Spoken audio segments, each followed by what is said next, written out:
नमस्कार, खबर प्रधान देख रहे हैं आप और मैं हूं आपके साथ संगीता श्रीवास्तव। देखिए, इस समय नासिक में टाटा कंसल्टेंसी सर्विसेज की बीपीओ यूनिट से जुड़े मामले में निदा खान की भूमिका संदिग्ध है और इस समय सबसे ज्यादा चर्चा में भी है। कई आरोपियों की गिरफ्तारी हो चुकी है, लेकिन निदा खान इस समय फरार बताई जा रही है। जो रिपोर्ट आ रही है वो काफी हैरान करने वाली है, क्योंकि इस बार बड़े कारपोरेट के सीनियर पद पर बैठे जिहादी लीडर काफी पढ़े लिखे हैं।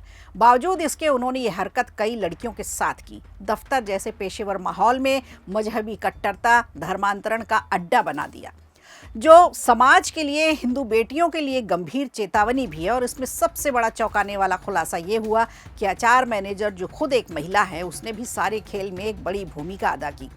इस मामले में आखिर पता चल ही गया कि कैसे महिला कर्मियों की कोई सुनवाई नहीं होती थी। नासिक के इस हाई प्रोफाइल कारपोरेट केस में अब वो चेहरे सामने आ चुके हैं जिन पर सबसे गंभीर आरोप लगे हैं। 8 लोगों की गिरफ्तारी हो चुकी है। महाराष्ट्र के नासिक से सामने आई ये खबर सिर्फ एक कंपनी तक सीमित नहीं है, बल्कि कॉरपोरेट सिस्टम और पूरी सुरक्षा व्यवस्था पर बड़ा सवाल भी खड़े करती है। जहां सपनों की नौकरी के पीछे एक डरावनी सच्चाई छिपी हुई है। देश की बड़ी आईटी कंपनी टीसीएस की नासिक स्थित बीपीओ यूनिट में यौन उत्पीड़न, जबरन, धर्मांतरण और महिलाओं के शोषण का मामला सामने आया। पुलिस ने करीब 40 दिनों तक गुप्त ऑपरेशन चलाया, जहां महिला पुलिसकर्मी हाउसकीपिंग स्टाफ बनकर अंदर तैनात रहीं। इस जांच के बाद अब तक 9 एफआईआर दर्ज की जा चुकी हैं। कई लोगों की गिरफ्तारी हुई है। इस पूरे मामले के केंद्र में है निदा खान, जो एचआर मैनेजर थी और अब मुख्य आरोपी बताई जा रही है। आरोप है कि निदा खान ने कर्मचारियों की शिकायतों को दबाया, उन पर ध्यान नहीं दिया और जो नियम थे, एचआर पॉलिसी थी, जो उसके जरूरी जो कार्रवाई हो सकती थी, उस पर बिल्कुल भी ध्यान नहीं दिया, जबकि उनके पास 78 से ज्यादा ईमेल और शिकायतें पहुंची थी। पीड़ित महिलाओं की उम्र 18 से 25 साल के बीच बताई जा रही है। उन्होंने आरोप लगाया है कि उन्हें प्रमोशन और बेहतर सैलरी का लालच देकर जाल में फंसाया गया, उनका ब्रेन वॉश किया गया और इसके बाद उन पर शारीरिक संबंध बनाने का दबाव भी डाला गया, ब्लैकमेल किया गया और कुछ मामलों में बलात्कार, रेप जैसे आरोप भी सामने आए हैं। जांच में ये भी सामने आया है कि कुछ मामलों में महिलाओं पर धार्मिक प्रथाओं को अपनाने का भी आरोप लगाया गया, जैसे रोजे रखना, नमाज पढ़ना और कपड़े के पहनावे तक बदल हो गए थे।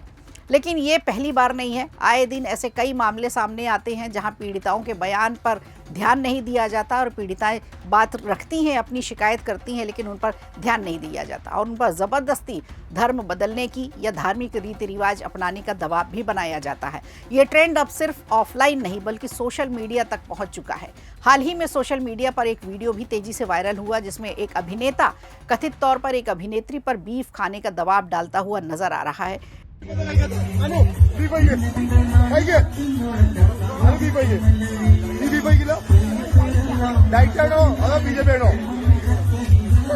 इस वीडियो के सामने आने के बाद बहस और भी ज्यादा तेज हो गई।